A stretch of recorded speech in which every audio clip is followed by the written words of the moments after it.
Good evening, friends. Today we are going to discuss various theories that are associated with the firms. What type of firm should we try to understand, or the firms are based on certain theories. Of course, you start a firm with the sole objective of deriving profits. But is it the only thing that drives firms, or is it the only reason why firms operate or organizations perform? Or are there any other theories that are supporting the existence of firms? The first and foremost theory that we are going to study is profit maximization theory, supported by Milton Friedman, American economist. Now, what does that theory believe in? That theory believes in having profit maximization as the only objective of existence of the firm.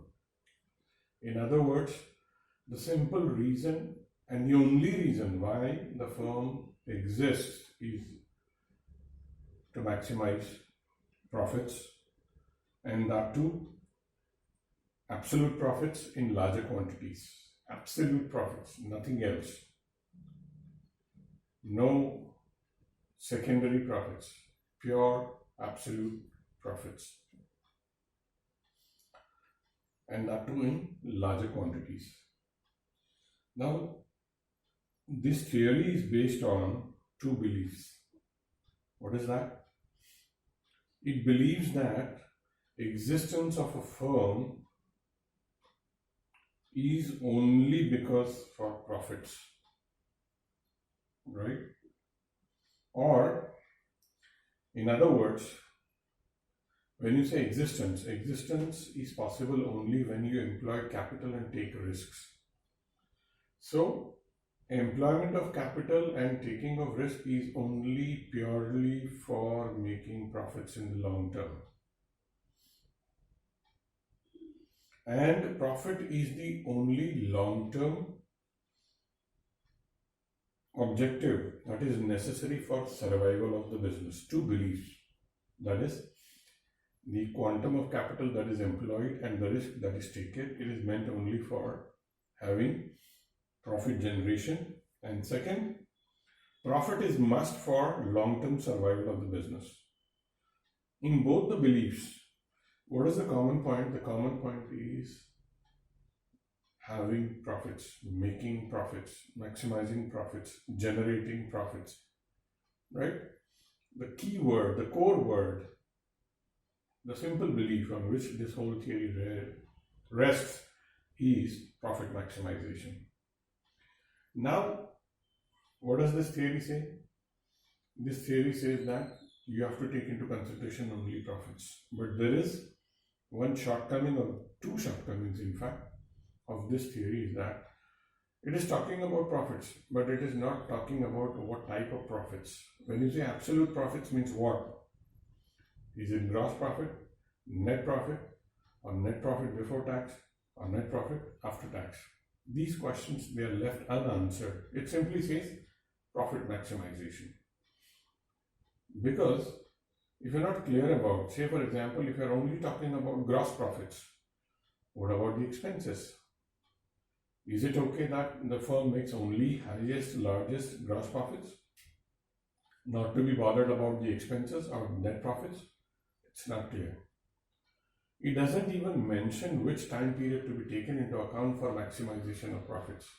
Are you talking about profit generation for 1 year, 2 years, 5 years, 10 years, or which time period you are taking into consideration for maximization of profits?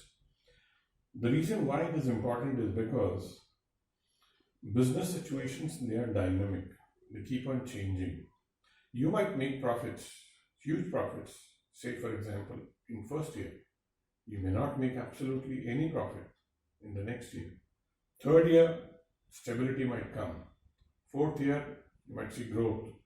Fifth year, again, you might see rapid fall. So, what is the time zone that you are taking into consideration for fulfilling your objective of generation of profits? So these are the two questions that are unanswered in profit maximization theory. Now let us talk about the second theory proposed by Williamson Baumol, known as Baumol's theory of sales revenue maximization. In the earlier case, what was to be maximized? Profits. Here in this case, what is to be maximized? Sales revenue. Sales revenue. Okay? So this has to be taken into consideration. Now, what does this theory state? It states that managers attempt to maximize firms' total revenue instead of profits, subject to a minimum level of profit. Right? In a firm, there are two entities, two forces that are working. One is the owners and shareholders, and the other are the managers who work in the firm. Now, these two people, these two set of people have different perspectives. Say, for example, owners will always look at maximization of profits. Shareholders will also look at that. Whereas managers will try to maximize sales revenue subject to a minimum level of profit. That is one thing. And on the other hand, they also presume that market leadership is determined by sales volumes, not profit volumes in competitive markets. The reason why managers believe in enhancing sales revenue is because market leadership position. If you see why Maruti is number one, Maruti is not number one because it is making huge profits. Maruti is number one because it is having more than 65% market share in passenger car sales. Right? So when you say market share, means what? The volume of sales, the quantum of sales is highest amongst the manufacturers of passenger car sales, passenger cars. Which means Baumol proposes that market share is determined by sales revenue, sales volumes, not profit volumes. Higher the volumes, larger is the market share. This is the two assumptions on which is based. Number one, managers attempt to maximize sales revenue subject to minimum level of profits. They are thinking profits only for keeping the organization afloat.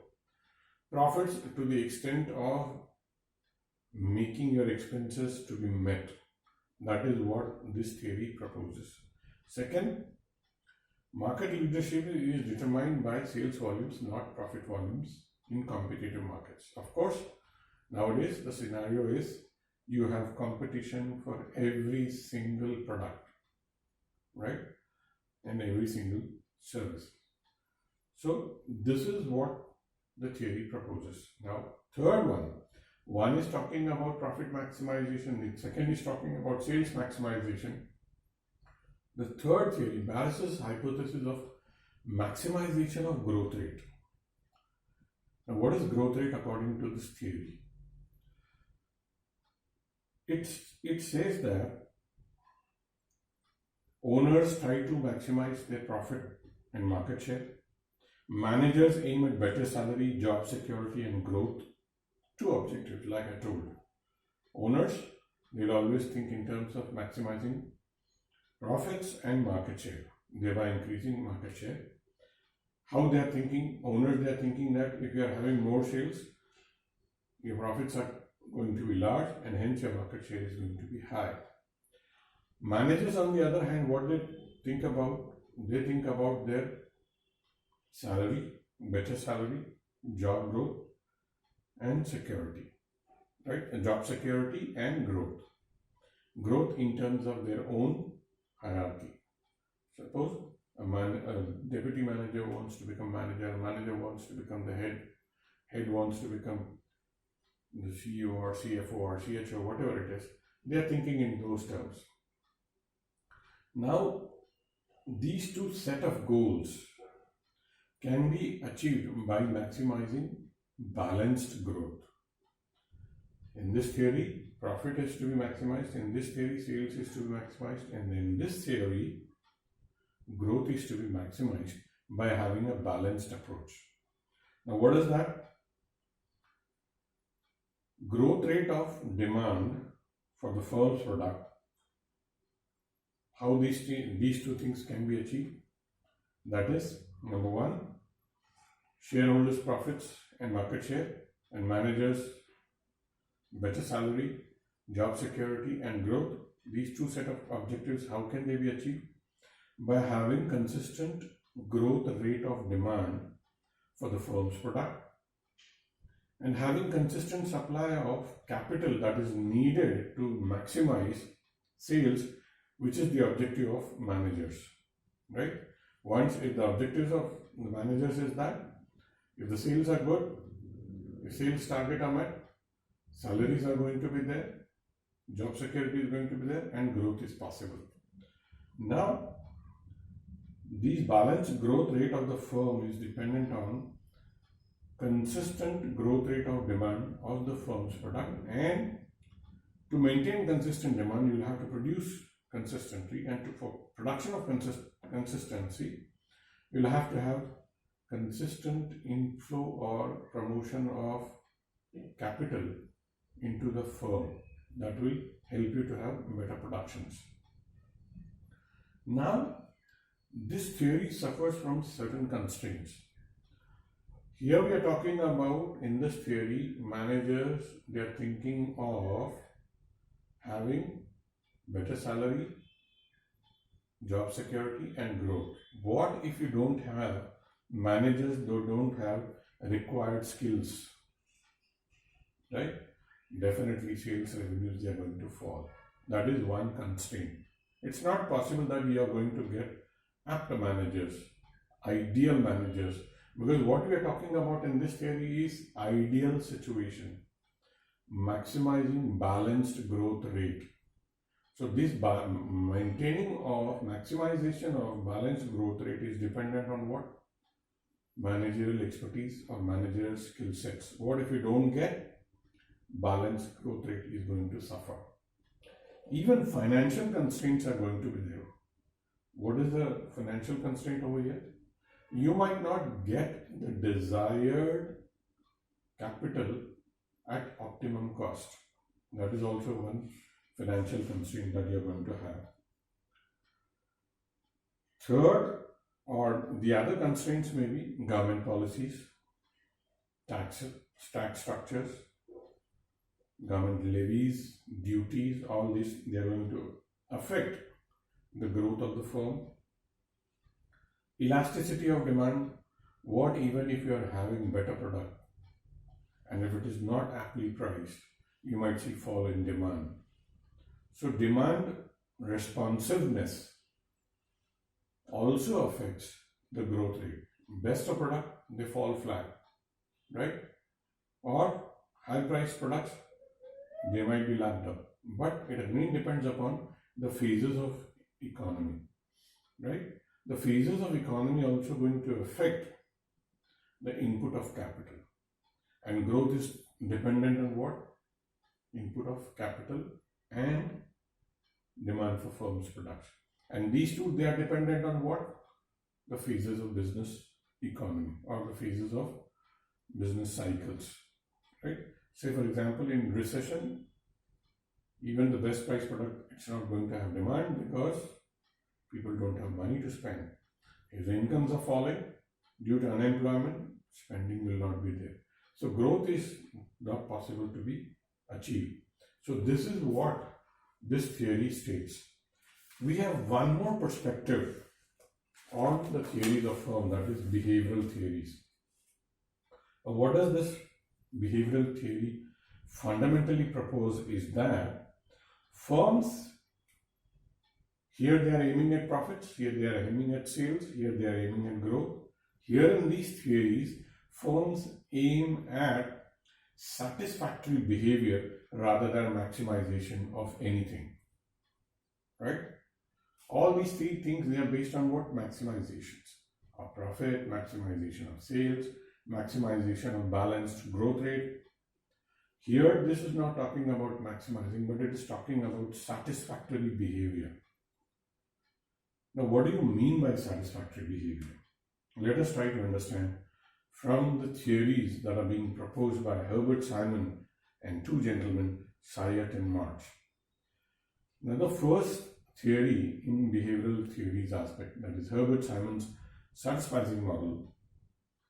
What does that they say? They say that every business faces two challenges. Any type of business, small, big, partnership, proprietor, public, private, whatever it is, they face two challenges. Lack of full information and uncertainty about future.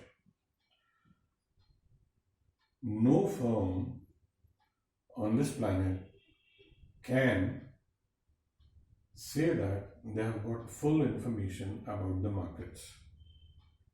No firm. Say for example, the firm will have the largest possible information with respect to price rise.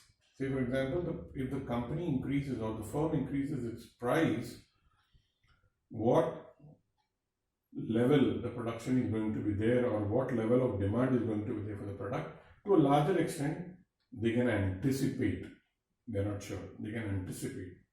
Businesses, they all work on anticipation because there is absence of full information. Even though I am aware that I have studied for so many hours, I have the best of books, best of teachers, but I am not sure that I may score the highest possible marks in respective subjects. Because of this, I anticipate that I may do better. Similarly, in business also, you're not sure about the future or you're not sure about the outcome because of lack of full information. Complete information about the possibilities of the market's behavior is not available with any firm whatsoever. Right? The firms may derive information from n number of sources only because they don't leave any information that is not with them. They want to have maximum information. Like for example, what could be the information? What are people doing? Right? What are people doing with respect to their money?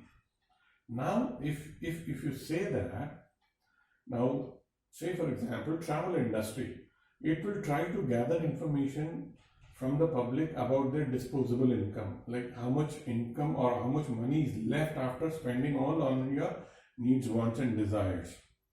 What is the aspirational level? So accordingly, things are planned, but yet no businesses is foolproof with respect to information. Second, what is the second shortcoming or challenge? Uncertainty about future. Business works in a state of uncertainty. Always. Every business. They're not sure about that. Again, here they might have projections. Every business makes projections, but they don't make real, real dissemination of data. Right? Exact picture. What is going to happen? What may happen, they can project, but what is going to happen for sure, that is uncertain. It works in the area of uncertainty. So, because of these two challenges, firms incur cost to gain info, but they don't have full information. They'll keep on incurring costs, right? This is where the market research firms come into play. What do? They try to gather as much as information as possible, right? So, they incur costs. Information does not come free. It comes associated with costs. And because of uncertainty of future, firms fail to achieve either sales maximization or profit maximization. Either they can achieve sales maximization. If sales maximization is there, profit margin, they are going to be under pressure. If profit maximization is taken into consideration, sales may suffer. So, because of uncertain future, only either of these two can be achieved. Now, these two are the constraints of this theory. Costs is incurred to gather information. Either of these two objectives can be achieved, either sales maximization or profit maximization, but both are not possible. Since we are talking about satisfactory model, means satisfaction means there have to be profits and there have to be sales. This is what we call it as satisfactory levels. So how do they achieve that then? What do they set? They set aspirational levels. Like I told you, we aspire to score 95% of marks. We're not sure about that. We aspire. Even the best of efforts, even after doing the best of efforts, writing the best of papers, we're not sure that we are going to get 95%, because then what we do, we try to have certain aspirational level. If not 95, then we're talking about 90% for sure, right? That is what we call it as aspirational level. Now here in this case, in the case of firms, an aspirational level is set with respect to sales and profits. If the aspirational levels they exceed, the targets are increased. Okay, this much aspirational level is met, we will go for renewed targets. If the aspirational level fails to meet the performance standards, then we go and look into the factors that are responsible for deviations, right? Then we lower the target and search for the reasons. If the aspirational level is achieved, we raise the target. If aspirational level is not achieved, we lower the target and search for the deviations. What are the reasons why firm has not achieved its sales or firm has not maximized its profits? We lower the aspirational level and find the reasons for that. Now, coming back to the last theory proposed by two gentlemen, Sayat and March. Now, what do they say? Apart from the two challenges, lack of full information and uncertainty about future, a third challenge exists in the form of satisfaction of a variety of stakeholders has to be met. What does it say? Apart from having lack of full information and second one, uncertainty about future, the third challenge is also there, that is the challenge of satisfying all the stakeholders. Stakeholders means here the shareholders, the owners and the managers, people who are working, the distributors, the vendors, the suppliers, everyone's aspirations, they have to be met. That is the third challenge according to Mr. Sayat and March. Now, they propose to meet these three objectives, that is overcome the uncertainty about future, have full information, and third, satisfy all the stakeholders. How it is possible? By having multi-goals and multi-decision making orientations. Now, what do they mean? It means you keep on revising your targets every now and then and see that they are being met, right? They are being met. If they are not being met, again, see why they are not being met. So, have multi-goals. You do not have only profit maximization or sales maximization or growth maximization or satisfactory behavior. No. You have to keep on changing the goalposts. That is, sometimes you might think of having sales maximization. That is, during festival period, you will only think of maximizing your sales. During boom period, you might sometimes think of maximizing the profits. During recession, you might think of something else. So every time you have to revise your targets and take into consideration all the aspects. Multi-goals, no single goal. Here single goal, here single goal, here two goals, here in this case two goals, and here in this case they are talking about multiple goals. And multi-decision making orientations. What could be the multi-goals? Maximize sales revenue, maximize profits, minimize costs, being competitive. These might be multi-goals, right? And they have to be done based on the phases of business cycle. Now, what could be the multi-decision making orientations? Sometimes you might distribute dividends to satisfy shareholders. Sometimes you might spend on managers' comfort. Sometimes you might try to think of improving the work atmosphere.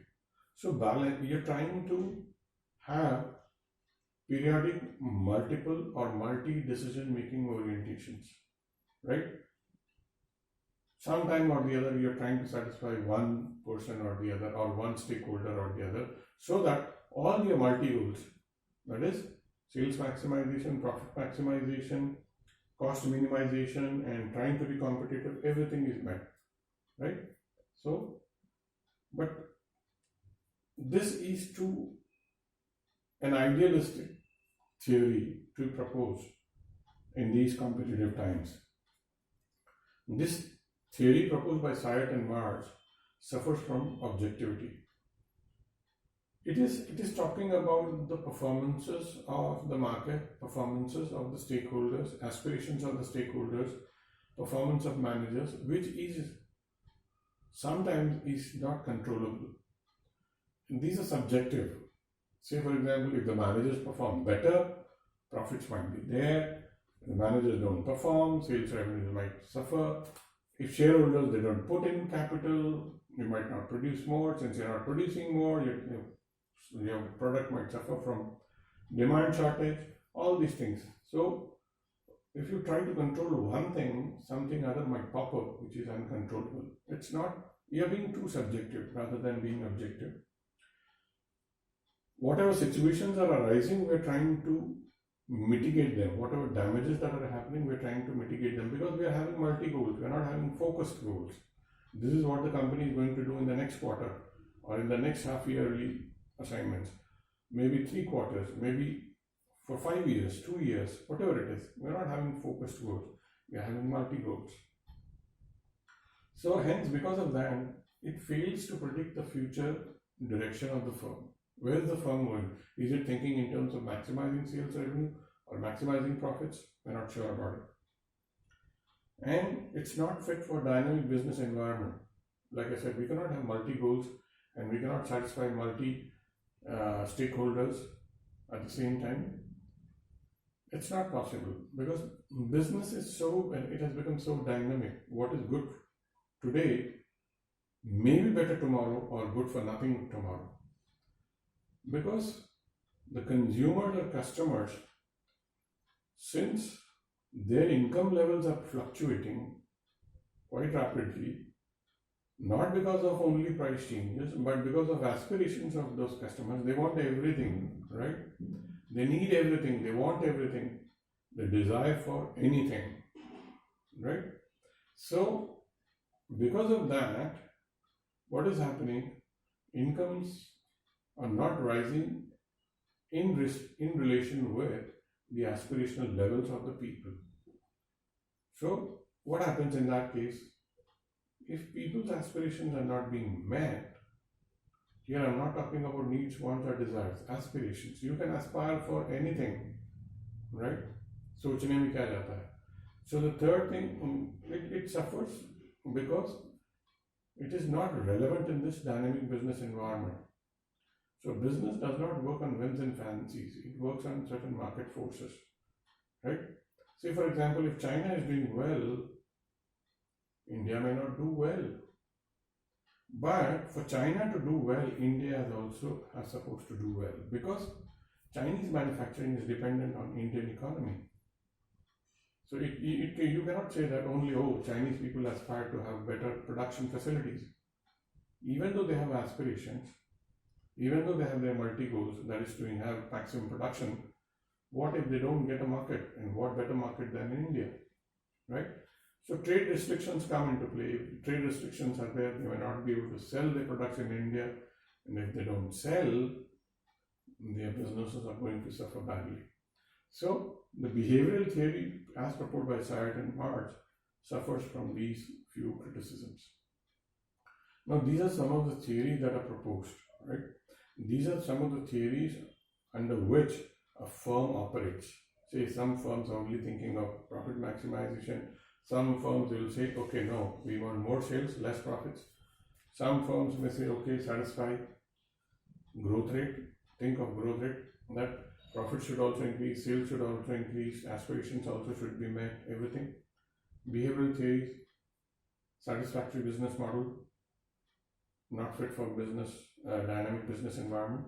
So these are some of the theories that are being proposed by these few gentlemen: Milton Friedman, William Baumol, Marish, Herbert Simon, Said March. These are the people who have proposed certain theories under which certain firms operate. From this, we can come to know if the firm is operating under this, we can come to know what is the objective of the firm. So, what if the firm is operating on sales revenue? It's very obvious that profits might be suffered in the long run. So, these are some of the theories that are being proposed by these gentlemen. I hope you are following what is being said. Thank you. That's all for now. Take care.